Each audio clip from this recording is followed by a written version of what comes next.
Recorded live on the turf at Mad Lab Training Studio in Eldersburg, Maryland. This is the Time to Win podcast with Alex and Dan. Now let's get this podcast started. How you doing? I'm good. How are you doing? Today, Dan, is the best day of my entire life. That's a surprise to me. I've never heard you say that before. No, man. Every day is awesome. Every day is. So I've got all kinds of stuff to do. Like, my garden is going crazy, right? I already told you that. It's a topic of frequent conversation. So the garden's going crazy. And I got to thinking, I've got stuff planted in my garden, and I have no idea when it's time to harvest, right? So I looked it up, and I think the radishes are ready to harvest. So when we're done with this podcast, I'm going to go home and harvest, at least pull some radishes and see what they look like. I'm not even really sure what a radish is, in all honesty. It's something you buy at the supermarket in the produce section, and they're red. Okay. And they come in bunches, sometimes in bags, right? And they're a little not in murders like crows. Right. Murder of radishes. Or pods like whales. Fair enough. No, they come in bags, and sometimes in bunches, right? Like if you go to the farmer's market, you're going to buy a bunch of radishes. They'll be tied together with a string or a rubber band or something, right? Anyway, I've got radishes, right? And they're great in salads. They're actually great to roast, but I don't know many people that roast radishes. There you go. I didn't even know what a radish was. Well, now you know. And you know what, Dan? If you listen to this podcast long enough, you will learn everything that you need to know. Everything you need to know. Because the whole topic of this podcast is how to win. How to win. And sometimes you need to know stuff to win. So I want to know some things about you, Dan. Yes. Mike, are we ready to go? Are we rolling tape at this point? Okay. So, Dan, I want to ask you some questions, right? Okay. And the format of this question is, I'd rather blank than blank. I remember you kind of previewing it a bit. And okay, so I got to thinking about this, and I have some strong opinions on certain topics. But what I realized was I was asking the wrong question. Like, Alex, would you rather this or that? Or I was framing the whole conversation around what I want. And so I thought about this last night. I decided to recast it as what you want, and then we can go with that. So I'm gonna hit you with a couple of rapid fire questions, right? Coke or Pepsi? Coke. Okay. Boxers or briefs? Ooh, and time's up.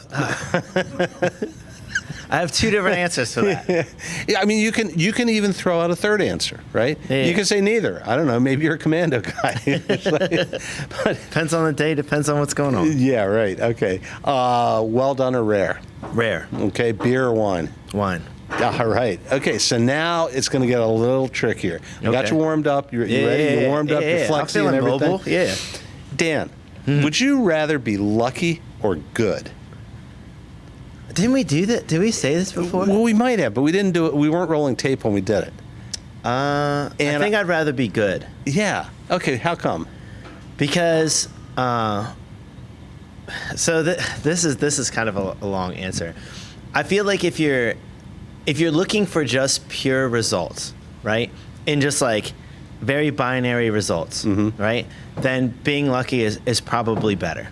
However, if you're looking for like some other factors, then I think being good is better. Because if you're good, then people recognize that you're good. You get the feeling like you belong in whatever you're doing, right? Where if you're just lucky, you're just kind of like, will the next thing happen? And there's always some general worry attached to it, right? Because if you're just lucky and not good, then at some point you would think that you would know that you're lucky and not good, right? Other than just saying it to be humble. So I've changed my opinion on this, right? I used to say I'd rather be lucky than good. You did. And I've changed my mind on this, right? Okay. I would rather be good also. I changed your mind. Yeah, you might have. You might have.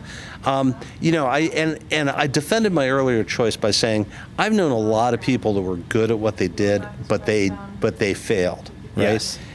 For whatever reason, maybe a combination of bad luck. But I've got this friend, Fiddler, and he says there's no such thing as luck, right? And I disagree with him, like winning the lottery is not a game of skill. Okay. If you said there was no such thing as luck, then you would also say that there are no random events, and you would also say that you believe in only fate.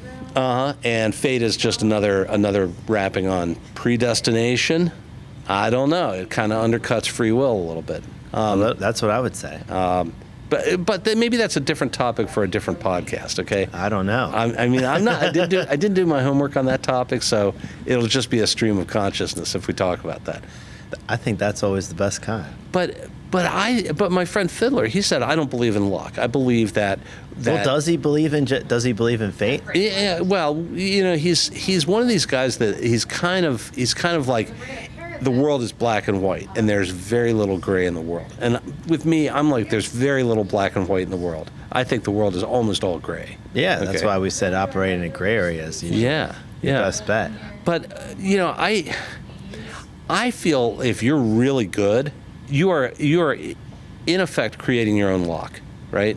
I think I didn't make this line up. I heard somebody else say it, but it was something to the effect of, the better I get, the luckier I turn out. Because you're improving your odds of whatever. So if you improve your odds, then obviously more times something will hit that's good. Yeah. Okay, so kids, if you're listening to the podcast right now, at this point, you have your pencils out. You've got your notebooks open, and you're taking points. And you got to ask yourself the question, would you rather be lucky or good? And the advice of this podcast is, it's better to be good than it is to be lucky. And it's even better to be really, really good. But also you can't control, it's not like you can control luck.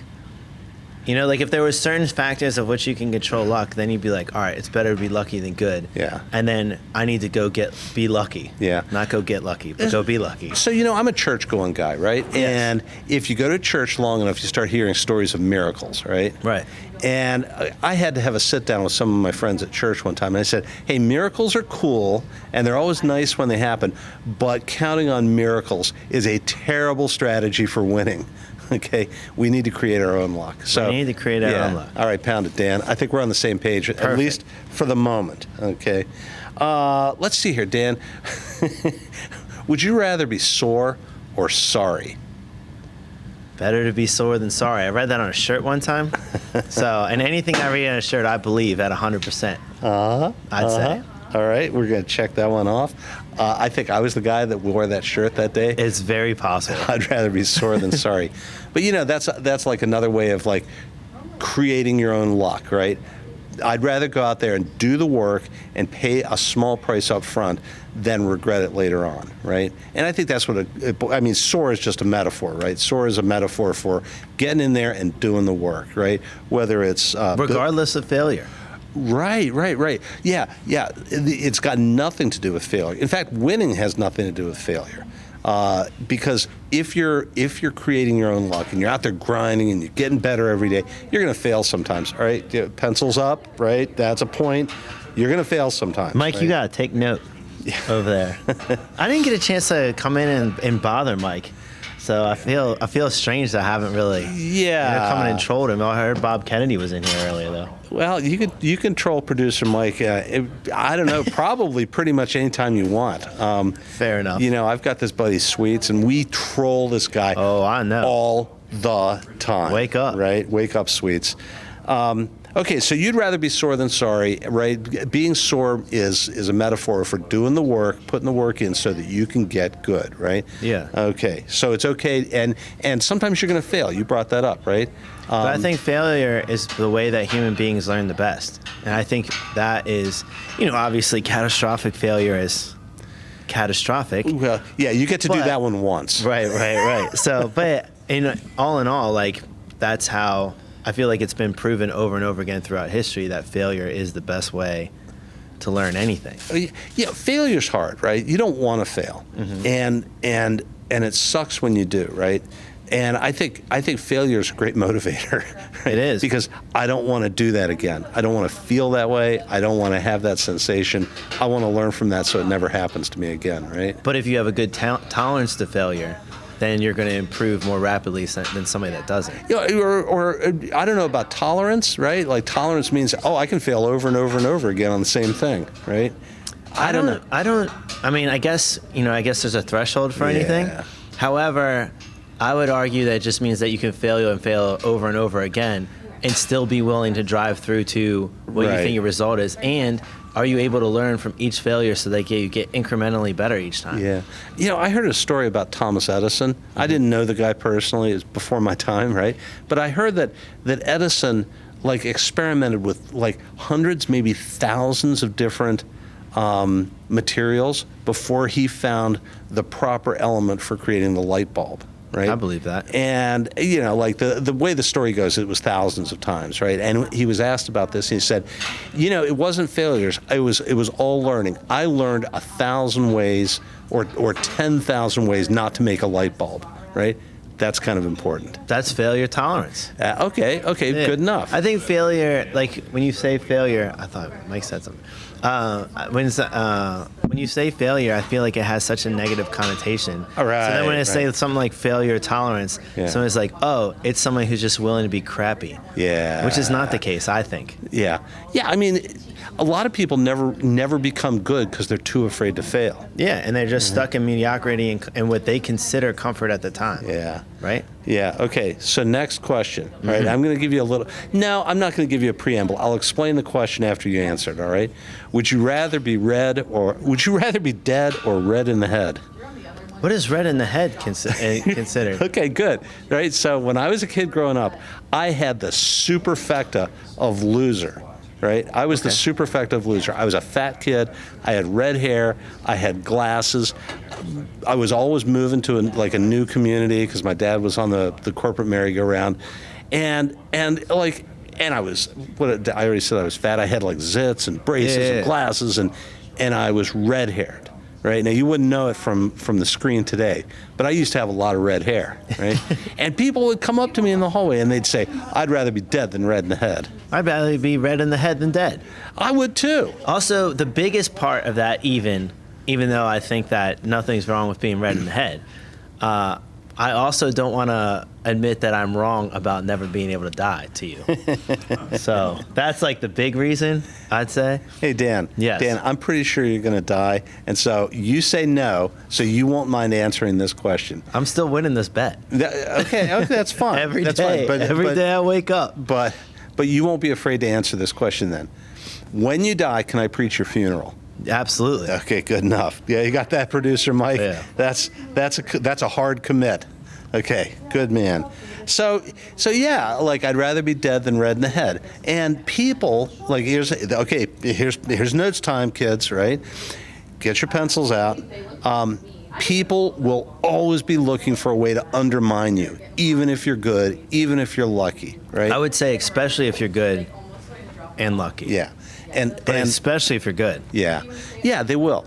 And I mean, maybe kids like to cut other kids up because they're so afraid of like where they stand in like the hierarchy. For sure. Or what. I don't know. But like I said, I had the superfecta of loser going for me. And I was always at the bottom of the stack. Superfecta. It was I bad. did too, if it makes you feel any better. Yeah, I just didn't have red hair. It doesn't matter because I knew they were wrong, and I don't know how I knew that, but I knew they were wrong. Like how can I take you seriously when you say, oh, you're a loser because you have red hair? I'm like, that doesn't make any sense to me. It didn't make any sense to me when I was 7 years old. It still doesn't make any sense to me. So, people will always be trying to find a way to undercut you, right? And you think about like my pal Sweets. Like we dig on him all day long. We troll him without mercy, right? But the one thing Sweets does is he keeps coming back, right? And you gotta respect that. Yeah, I don't know if I respect it, but I. Jeez, poor Sweets. Yeah, but okay, I'll respect the fact he keeps coming back. I don't respect the fact that he does not change anything, right? He's still like not hitting the gym. He's not eating properly. He's not asking the right questions. He's definitely not giving the right answers. Well, and by the way, Sweets, if you ever listen to this podcast, I love you in spite of it all, okay?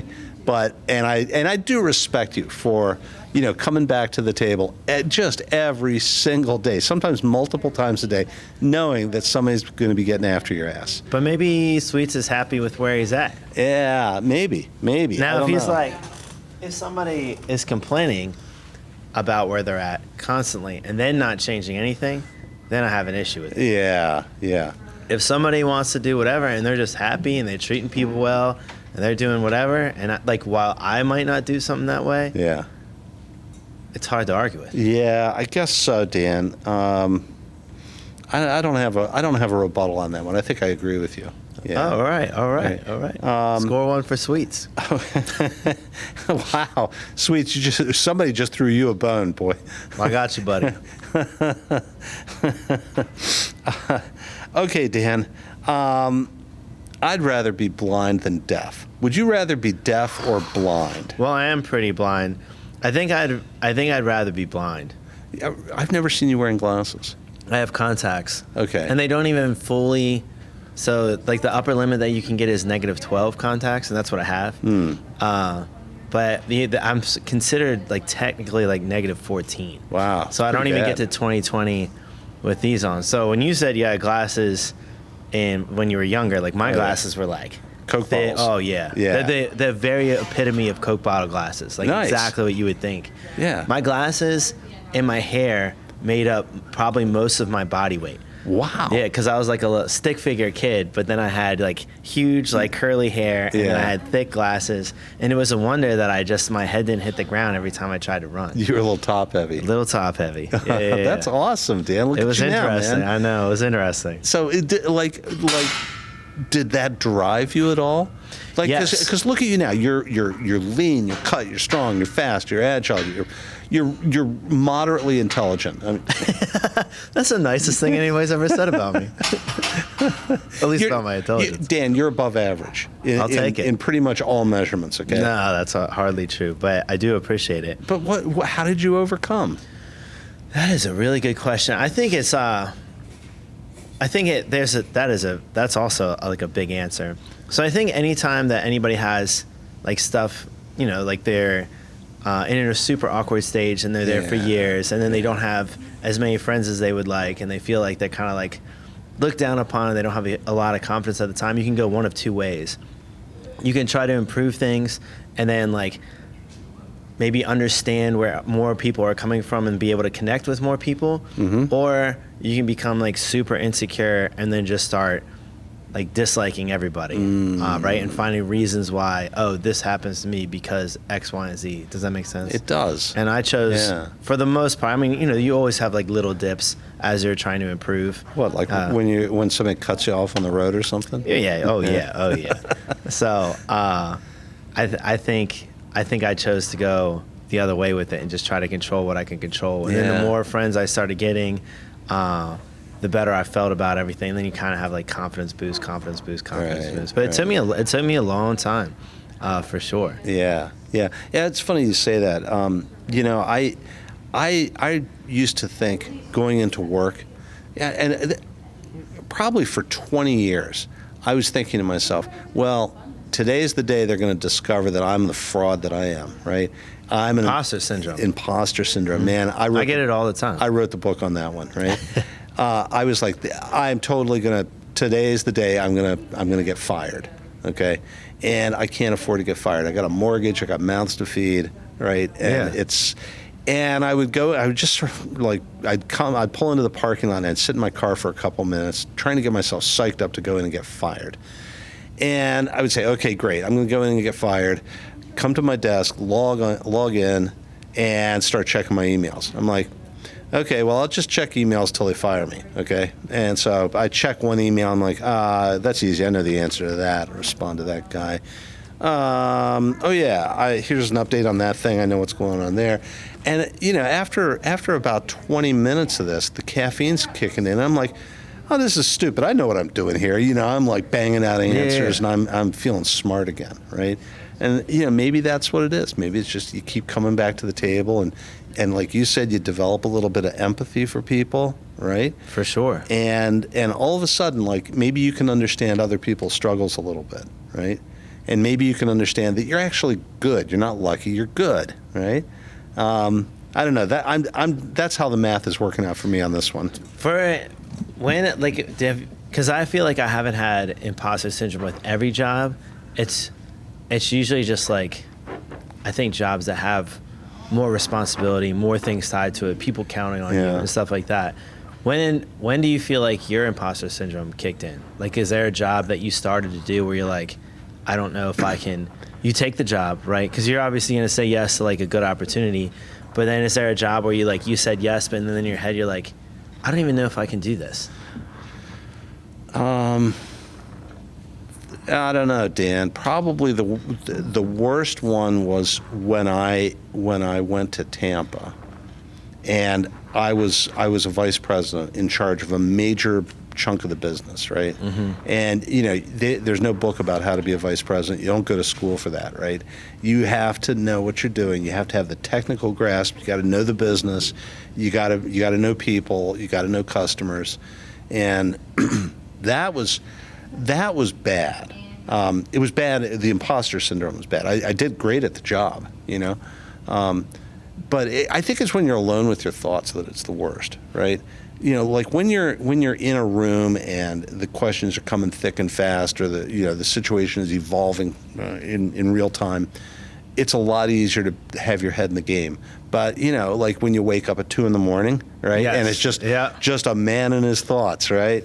That's when it's hard. Right. I wonder why that is, because that's also when it happens to me. It's like usually like middle of the night, I wake up, or like real early in the morning. Yeah. And I'll wake up and I'll sit there, and this is not all the time, but I'll sit there and be like, oh man, I don't know, I shouldn't have done this, or I should do this, and now because we haven't done this, now this is going to go really wrong. Yeah. And then it's just like a constant strain. But why? Do you think it's like something hormonal at that time? Beats me. You know what I'm saying? Because like it's like I feel like it's that time of day. I don't know, Dan. Maybe it's hormonal, but I know one thing. When I'm feeling that way, if I take action, I feel better, right? Yeah. And so maybe, like for me, I think my go-to answer would be, you think at those times because that's when you're most vulnerable, right? Maybe it's hormonal. Maybe it's because there's nobody to talk to. Maybe it's because everyone else is asleep, and there's few actions you can take. There's few actions you can take. That is a good point. But one of the things that I used to do in the past is, I was on the road a lot, right? Yeah. Okay, so I'd be in a hotel room in a foreign country, right? 2 o'clock in the morning, wide awake, thinking negative thoughts. Okay, go to the gym. Go to the hotel gym, grind. Okay, that always worked. Turn on your computer and start banging out some emails, right? Lob a couple grenades. That's action, right? Throw a couple grenades and see if you get any response. I used to call it fishing. Right? Yeah. I'd go fishing with grenades, right? I'd throw out a controversial statement in an email and see if anybody would latch onto that. And then I felt better, right? Not because of what I said, just the fact that I did something, any kind of an action.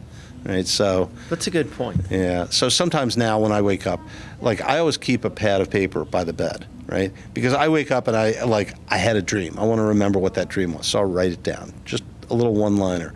Or like worst case scenario, I'm launched into a thought storm. Yeah, and I'm like in full mode for 90 minutes, until there's nothing left, and I'll just sit there and like scribe down stuff for 90 minutes. Do you keep a journal regularly? Every day. That's what I need to start doing. Yeah. I read a book and it went over like, it's called Tools for Titans. Is it for? Tools of Titans. That's what it is. Like gigantic hammers, right? Yeah, exactly. And it tried to find like what really successful people. So your billionaires, like a lot of your really successful high dollar millionaires, like what that own multiple companies or have like had huge success in a specific industry or a sport or whatever. And it tried to dial into stuff that they did and what their routine was, and then tried to pick parts of it. Like it tried to pick out like what books would they recommend and what's like the most recommended book by the most of them, like, by a bunch of them, or like what the top 3 or 5. There was even a list of at the end, I think like 50 books. The bibliography. Yeah, it's cool. Yeah. And then it was like, what do they do in the morning? One of the big things that almost all of them did was keep a journal. Yeah, my journals are like tend to be like this. If you guys are looking at that, I don't know if you can see that, but it's just like one-liners. Yeah. Right. But it's great because journals are fun. They help you clarify your ideas. Some people can write like sentences. I can't. All I can do is like make lists. and my journals look like lists. Yeah, right? I think a lot of them said that same thing, actually. And it's not lists necessarily of things I want to do. It's lists of thoughts that I had. Do you meditate? Because that was another one that either like meditation or like some kind of like still thinking. Yes. You know what I'm saying? Yes, I do. So I do prayer, right? Okay.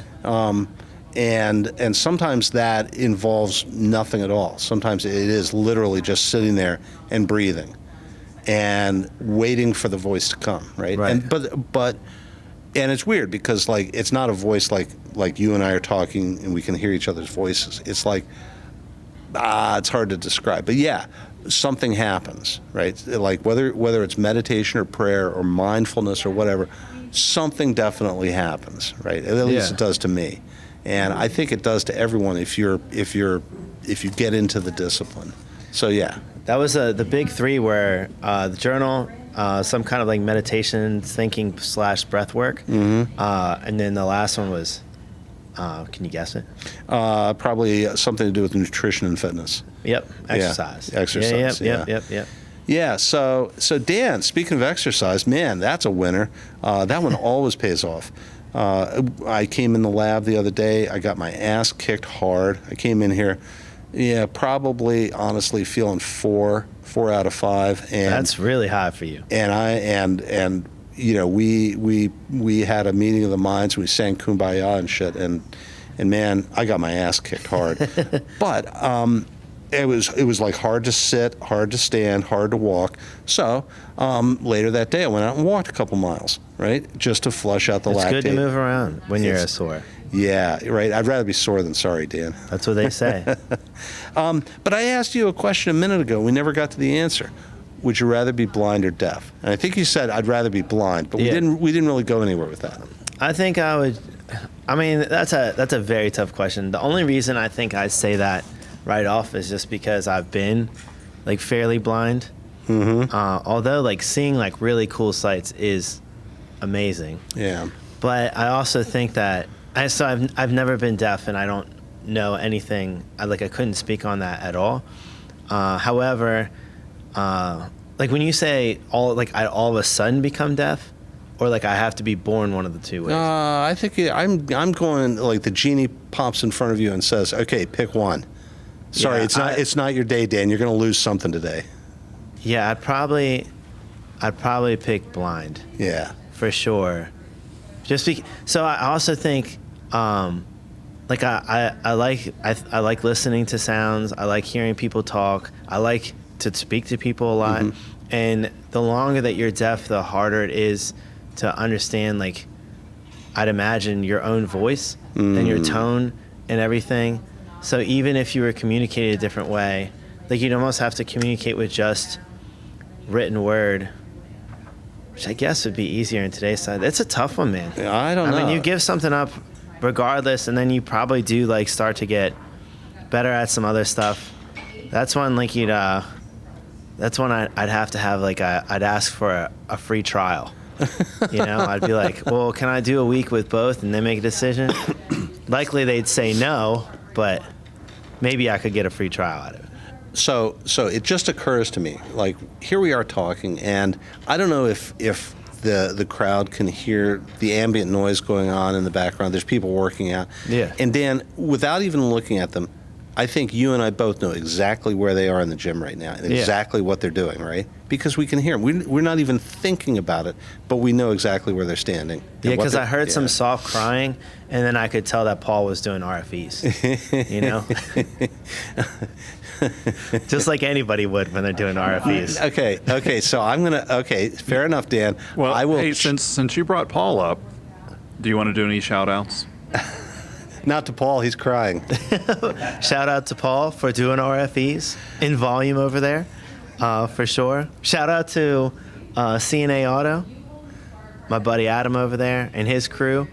Anything that you ever got going on with your car, whether it be on fire, you lost a wheel, engine falls apart, or just like some common maintenance, go to CNA Auto, tell them I sent you, ask for Adam and his crew, and they'll take care of you.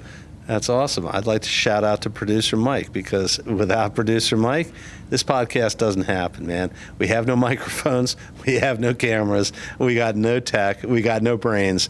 Mike is the glue that holds us together. He really Dan and is. I are just a couple of talking heads, but Mike is the brains of the operation. So thanks, producer Mike. You the man. I second that. So rather blind than deaf. Yeah, I'm with you. I'd if I had to pick, I'd go blind. How would we podcast otherwise? It would be a different podcast, that's for sure. If we're blind, we can still podcast. If we're deaf, we'd have to learn a bunch of stuff first. So, people consider these to be liabilities or disabilities, right? Right. The loss of a major sense, or the loss of a limb, or the loss of freedom, or whatever. I don't know. So I gotta continue with what you're saying. Then I have Yeah. something very that I feel very strong about. So my friend Dobkin used to say, your disability is your opportunity, right? And yeah, I generally agree with that. I think it's a chance to reframe how you approach the world. Yeah. Right. And how you approach life, or what you prioritize, or And whatever. usually other right? senses improve. Yeah. And when I say other senses, so there's arguments to be like what your senses are, right? Mm-hmm. Obviously you have hearing, taste, or touch, smell, Yeah. seeing. Yeah. Right. So like you have your normal five senses, but then I also think that there's arguments for like spatial awareness, timing, stuff like that of that nature. And so when I've always been blind. But my parents did not figure it out until I was like 4 or 5. Okay. So they just thought that I was just not very smart, which they were right about. But I was smarter than they originally thought. Smarter than your average bear. Smarter than their average Dan, I guess. Yeah. So they thought that I was just like, I guess not cognitively there. But then they were like, oh no, the doctor was like, he's just very blind. He needs to have glasses. And I was like, I guess I was like, okay. And then I had glasses, and all of a sudden I could do all sorts of stuff. Whole new world. Yeah. Yeah. But I think because of that, like two senses that, because I thought about this at a young age. I was like, well, I don't feel like I have a better sense of smell than everybody. I don't have a better sense of hearing. I definitely don't have better sight. So, but I think that like my best skills were probably like the three that really improved the most were my sense of spatial awareness and like knowing where people were at all times, even like in sport and athletics and stuff. Timing, like I have, for whatever reason, I have a very, and maybe probably because of that, I have a really good sense of timing. And then touch, like those three I could tell like actually did are like more improved than most people, I would say. And your sense of smell? It's the same, I guess. There's no like no enhancements there. No, I know many people that can have like better sense of smell than I do. Well, it makes sense, and it resonates with my own experience, because I was and still am largely blind, right? But one of the things I learned was you can know an awful lot about something without seeing the details. For right? sure. And I learned to recognize people by the way they moved and the shape of their body, right? Like, oh, okay, that tall person over there moving this certain way, that's my dad. He's walking away from me, and I could do that, and I still can do that, right? So there's something else going on there. The way you kind of, the way you process the information, right? It also stops you from like running into stuff so much or like falling. Yeah. Like I don't fall very often. I don't like run into stuff. I mean, you run into stuff just like anybody else would, but not nearly as much. Right. Like right. for example, who has really good eyesight? Logan does. Does Logan run into stuff all the time? All the time. And he's a good athlete. Like he's coordinated. He just, I think, he's never had to think like that. So he smashes into stuff all the time. Yeah. He's broken more things just like walking around as a normal human than anybody else I've ever seen. Come on, in my life. Logan. I'm telling you. So Dan, here's a zinger for you then. Yeah. I went to a TED Talk a couple years ago. Oh, cool. And one of the speakers was Haben Girma. Okay, Haben, Haban, Girma, Grima. Haben Girma was the first deaf-blind graduate of Harvard Law School. God bless. I know, right? And she got up on the stage and told her story, right? And wow, what a story that was. Yeah. And she was hilarious. That's awesome. So I feel like I have to meet this person. So of course, between talks during the intermissions, you can mingle and you can like talk to these people. And so here's Haben Girma, like standing by herself, not entirely by herself, but I was like, I'm going to go and talk to her. And it was so cool talking to her because she could not hear my question. She had an aide with her who would type the question onto a real-time mechanical braille machine, right? And so Haben Girma would sit there with her fingers on this machine, and her aide would type the question, and the braille would scroll across the panel. Oh, that's so cool. Right, like a tactile mechanical braille reader. Yeah. Right, and so I asked the question, like, so you went to Harvard. How did you like Boston in the winter, right? So I didn't want to ask her questions about her disabilities or her other abilities, as Dobkin would say. I just wanted to ask. I wanted to relate to her as like an ordinary person, and she was like, "Oh man, it was so cold. It was so cold for so long." But you know what? The club scene in Boston is awesome, and I'm like, tell me about clubbing as a deaf-blind person. And she's like, it's awesome because, first of all, you don't see anything, but you feel everything, right? Oh, yeah, and the thump of the bass. Yeah. And she said, you could dance like nobody's looking because you didn't know if anyone was looking. You didn't even know if anybody was there, right? That's amazing. And it was so much fun. And she had more and more stories about that. But she was just a super regular person, and it was really interesting. So I think deaf or blind, you adapt, you improvise, you overcome, right? Yeah, absolutely. I'm with you. I'd rather be blind than deaf because I think so. I like the music too much. Mm-hmm. But as Haben Girma tells us, you can still like music. Yeah, even maybe if you you're start deaf. liking the bass. Yeah. Let's see here. Dan, would you rather be muddy or inside? I guess it depends on the temperature and like what's going on, but overall, I'd rather be muddy. Yeah. I would say. Yeah.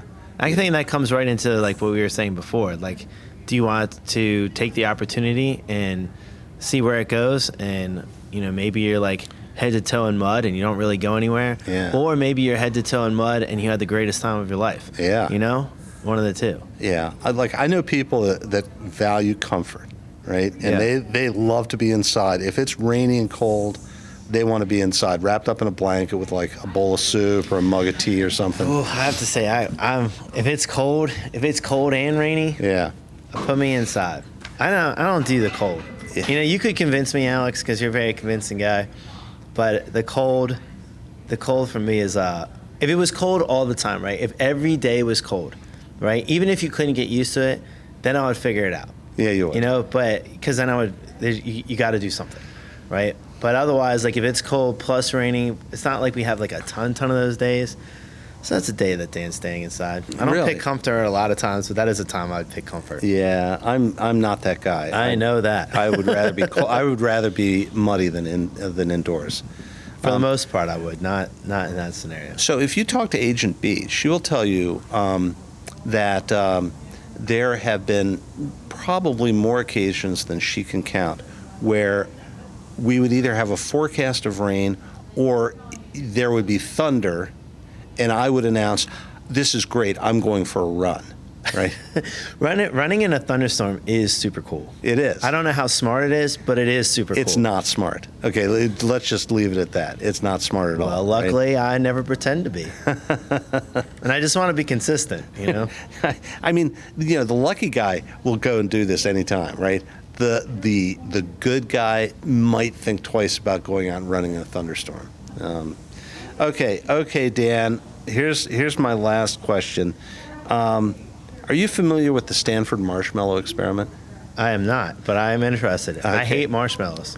Okay, so the Stanford marshmallow experiment is conducted by a guy named Mischel in 1970 at Stanford University, and it was a psychological experiment, basically on the premise of delayed gratification, right? So they would say they would sit the kid down with a marshmallow and then 2 marshmallows, right? And they'd say, okay, kid, you can have 1 marshmallow now, But if you wait, you can have 2 marshmallows. And some kids would pick 1 marshmallow now, and other kids would wait, right? So what are you? Are you 1 marshmallow now, or are you like 2 marshmallows later? How hungry am I? Come on, Dan. See, Like, I'm trying to ask you a basic question. I know you are. I know, but you know what? A great man once said there are no basic questions. I think you said there's no simple questions. I think maybe no simple answers. I think I said there's lots of stupid questions. Maybe. Well, maybe I'm putting my own spin on it. But I feel like with this, wouldn't it just depend on, wouldn't it be situational? I'd rather operate in the gray area there. I don't want to black and white that question, right? So, like, let's say it's not a marshmallow because I hate marshmallows, because I would choose neither. Yeah. In fact, you know what? I would choose later, get 2 marshmallows, and then I would barter them from something else. Of course you would. But that's not fair because I don't like marshmallows. However, if they were, I love chocolate. Okay. Chocolate chip cookies. I love chocolate chip cookies. Two little Hershey Yeah. wraps, those little nuggets they've got, right? 1 now or 2 later. If I'm just at a norm, Yeah. I'll take the 2 later. Uh-huh. If I really want something sweet, I just ate something, I just want something sweet, give me the 1 now because I know I want it now. Like, I have that temptation now. Later, I don't know if I want those, right? And then instead of having 2 chocolates, I had 1. See what I'm saying? Yeah. So it's a little healthier. It's really hard, isn't it? And you're right. It's just situational. It is so situational. Yeah. And I didn't really think about that. My gut response was I'm definitely a 2 marshmallows later guy. And maybe overall with most things, but again, I feel like people will look at that study, and then the kids that select 1 marshmallow, or the 1 marshmallow, are looked down upon, right? Because they're like, oh, these kids are not looking to the future. Well, who knows how hungry those kids are, or if they're just like, I would rather just have 1. Maybe they're like portioning it off. Yeah. And like, well, I was going to only eat 1 marshmallow anyway. Give me the 1 marshmallow. Well, what about kids that grew up with untrustworthy environments, right? Like, oh, you say you'll give me 2, but I don't believe you. That's fair too. Yeah. There's a lot of nuances to this question that you're asking here. So what does Stanford say? Well, Stanford says you learn a lot by this experiment, right? Okay. You learn what motivates people, right? The Stanford experiment doesn't try to say one is better than the other.